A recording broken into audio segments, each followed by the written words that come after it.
I'm with CenturyLink. We are a proud sponsor of the #Boom event. And at CenturyLink, we always talk about C's. We have a lot of C words we use around connectivity, cloud computing, customer service, commitment to excellence, but as well as community service and a community partner like we are with Ready, which makes me proud to introduce our next speaker. Michael Chatman is on a mission to give voice to everyday philanthropists and raise the level of generosity across the world. He is Senior Vice President of Philanthropy at the Community Foundation of the Ozarks and is a former All-American football player for the Missouri State University. Go Bears. Oh, I forgot about this. I want to do this. You guys stop by our booth. This is a Frisbee. Everybody gets one. So stop by our booth and pick up one of those. Everybody, Michael Chatman. Thank you so much. I appreciate it. Thank you, my man. Thank you. Show some love to our introducer. Come on, give him a round of applause. Come on, give it to him. Give it to him. Give it to him. It's good to be here. Raise your hand if you know that you look good and that you feel good. Raise your hand. You know that you look good and feel good. Okay, here's what I want you to do for me very quickly. Look to the person sitting to your left, to your right. Say, you may be looking good, but I look better than you. Do that very quickly.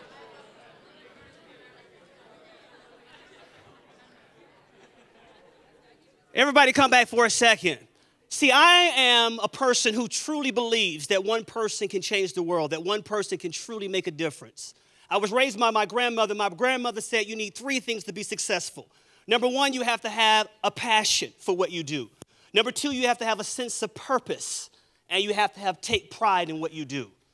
She told me when I was a little boy that it's your purpose that drives you, it's your passion that fuels you, and it's your pride that defines you. So one of the things that we need as entrepreneurs, we need a lot of energy. And so we're going to build some energy just coming off the break. So I want everybody to stand to their feet very quickly. I want you to choose a partner, someone to your left or your right.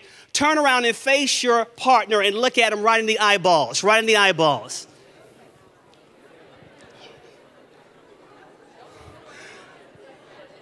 I have a girl over here saying, this feels very uncomfortable. I just want you to know that.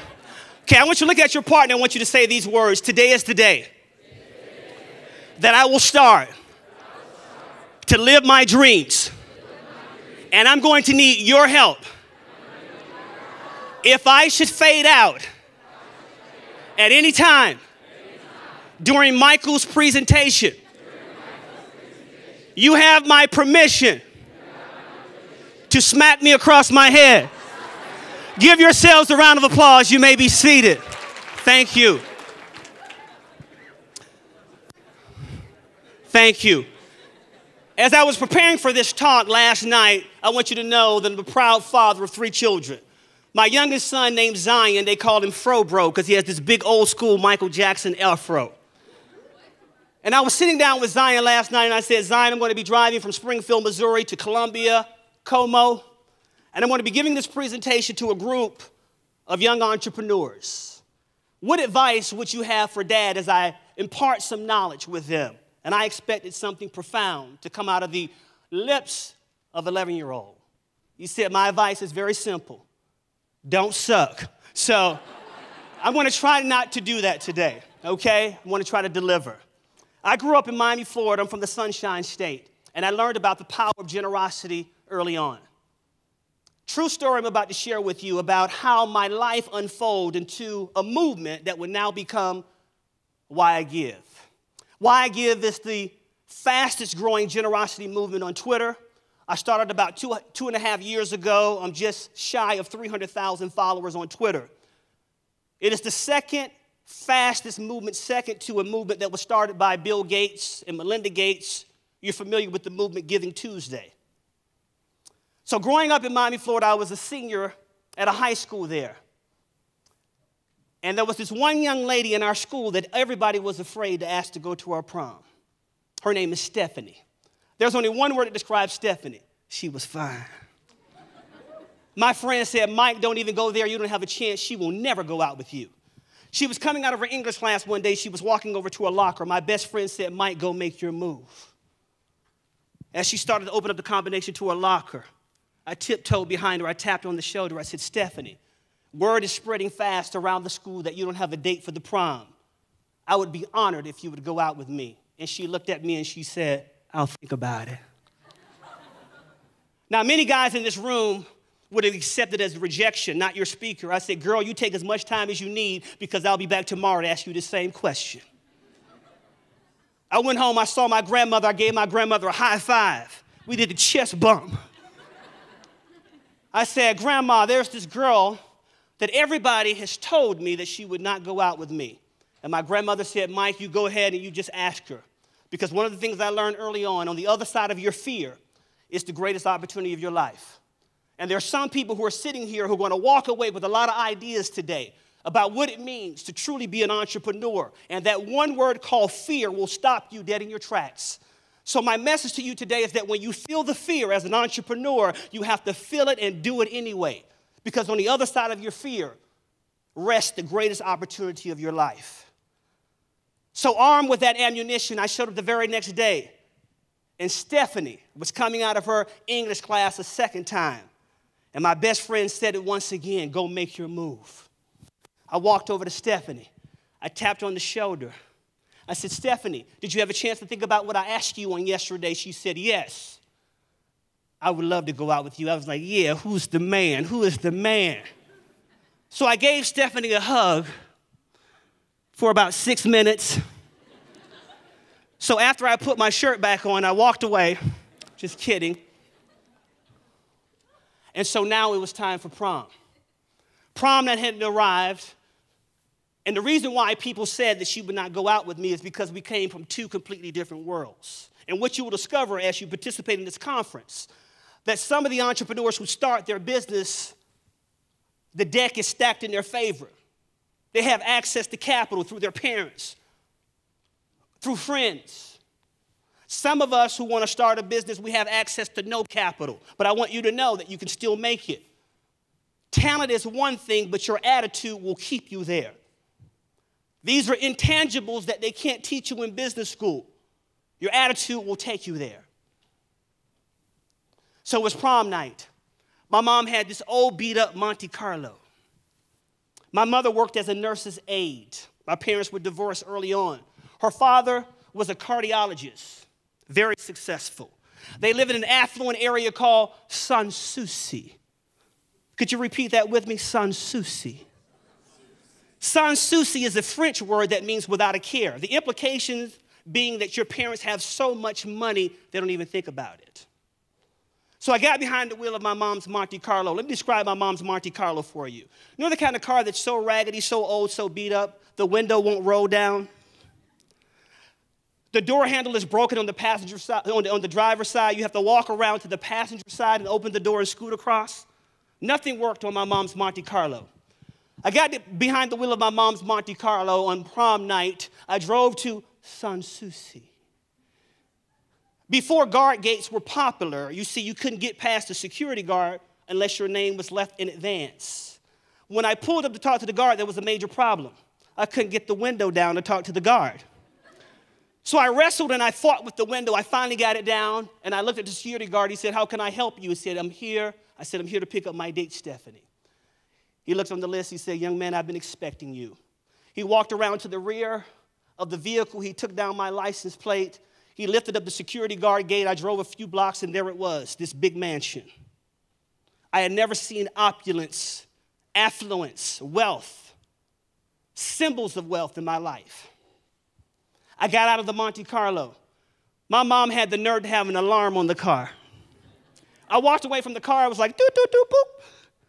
I looked across the street. These two elderly women were staring at me like, don't you even worry about it. Nobody will ever steal that thing. Don't you even worry about it. So I walked up to the front door. I pressed the doorbell, and her mother, father came to greet me. And they said, young man, I want you to take care of my daughter tonight. I said, yes, sir. Yes, ma'am. I extended my elbow. I was walking her back to the Monte Carlo, and I looked over my shoulder, and I noticed that her parents were staring at me out the window. I felt like I was being watched like a hawk. I walked over to the only door in the car that was still working, and I opened the door for Stephanie, and she looked at me with those hazel green eyes, and she said, "Thank you, you were such a gentleman." I said, "Girl, thank you, but I need to get in first, okay?" So I got into the car, I scooted across, I grabbed the steering wheel, and we drove all the way to the Fontainebleau Hilton, which is a 5-star hotel on South Beach, where I was born and raised. We had a great time that night. It got very interesting. As we were leaving in my mom's Monte Carlo, my dream date, who I did not have the courage to ask out when I was a freshman, it wasn't until that I was a senior that I had the courage to ask her out. We were driving on the interstate I-95, and she was leaning right next to me, and I was feeling real good. As I was driving and she was leaning next to me, the car broke down.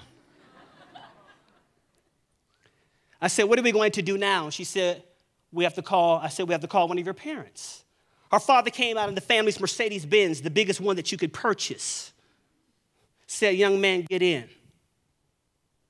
And in that moment, I'm going to be very honest with you because I'm a transparent communicator. I felt ashamed that night because I was not going back to Sans Souci. I was going back to a low socioeconomic community that was not as desirable.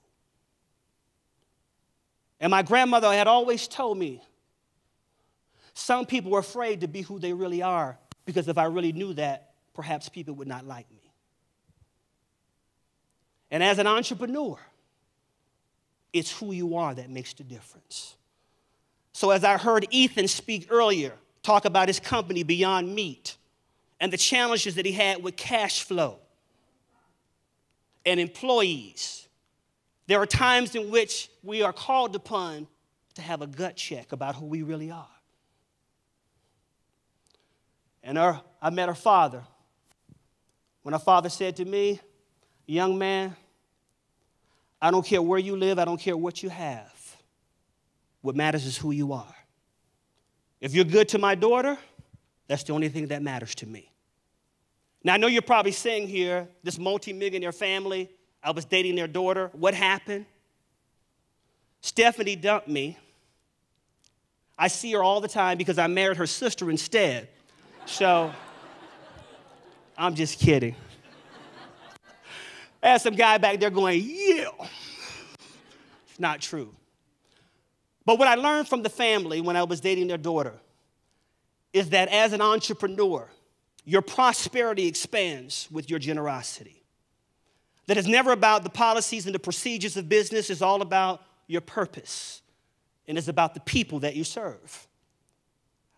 That if you have that attitude, that type of spirit within you, when the going gets tough, you will have the fortitude and the attitude to hang in there when you feel like quitting, because you're going to need that as an entrepreneur. I guarantee you that. There have been many times as an entrepreneur I said, surely this is the last day I am going to quit this. But my attitude kept me hanging there when I felt like giving up.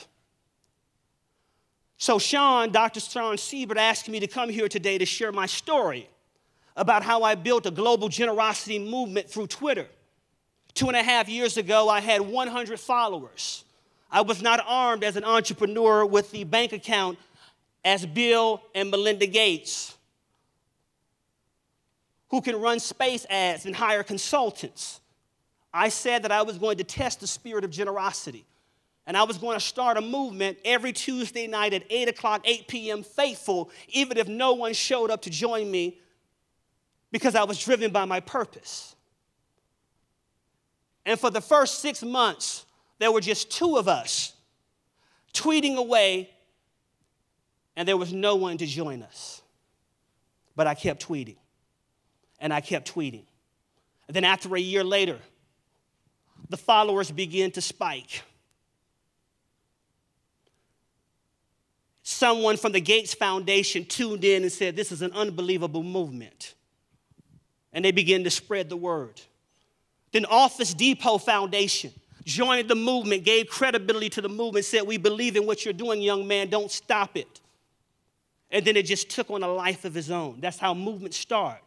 It starts with one person in this room today who has made up in their mind, who's made a decision that I have an answer to a solution that my business can solve. And if no one stands with me, I am going to stand alone because I believe so much in my purpose. I believe so much in the passion that I have, and I take pride in what I do. I don't say this to puff myself up. I don't say this to brag by any stretch of the imagination. People ask me all the time, how did you build the movement? What is your marketing strategy? You know what my marketing strategy is? It is more blessed to give than it is receive. We don't need more thought leaders. We need love leaders. We need love leaders, people who will love on the people. And my grandmother said, I don't care how high and mighty you become, having a business card, owning a business, being a manager does not make you a leader. It's how you serve and care for the people that will set you apart. You want to be prosperous in your business? Be generous. You want to attract good people to your business who will stay with you? Be generous. Love is the answer in business. In fact, there was a best-selling book that was written called Love is the Killer App that shot up to the #1 New York Times bestseller list. It's the thing that's missing in business and the thing that will totally revolutionize you as a business leader. Purpose, passion, and take pride in what you do. I will entertain questions now, Sean. I want to be very sensitive to the audience. I have a limited amount of time, and I want to be fair to the other presenters. You can hit me up on Twitter, Why I Give. You can come to michaelchatman.com. I will shout you out back. My life is about generosity. That's my calling. Anybody with a question, please feel free to jump in right now. I'd be happy to answer that. Anyone?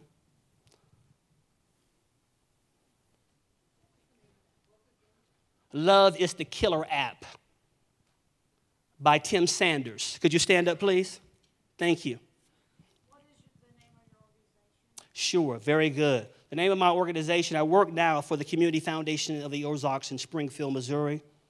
We're the second largest community foundation in the state of Missouri.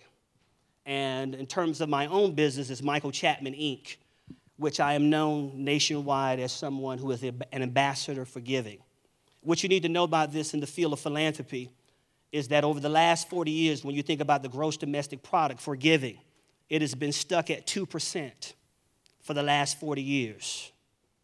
So part of my mission through my company is to increase that to 3%, 4%. And how would that change the trajectory of our communities if we had more people giving more to support the charitable endeavors in our community? That's what I do. Anybody else with a question? I'd be happy to entertain it right there. Absolutely. Wherever you want to go. Oh, well, thank you, sir. Sure, thank you. I appreciate that. Rodriguez? Good to meet you, Mr. Rodriguez. Yeah. Are you talking about love and passion? And what are the things you think it can start a good business? My son is going to start business with music. I know we live in a town small in Colombia.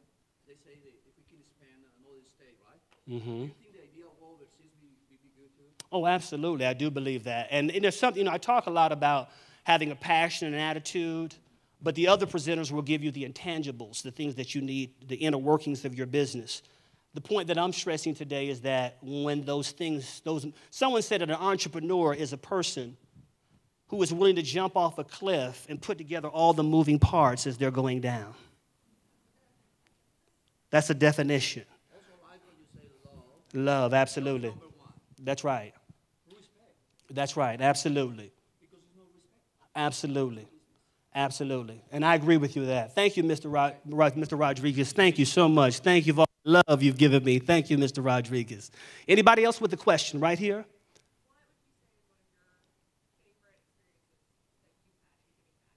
Oh, that's a very good one.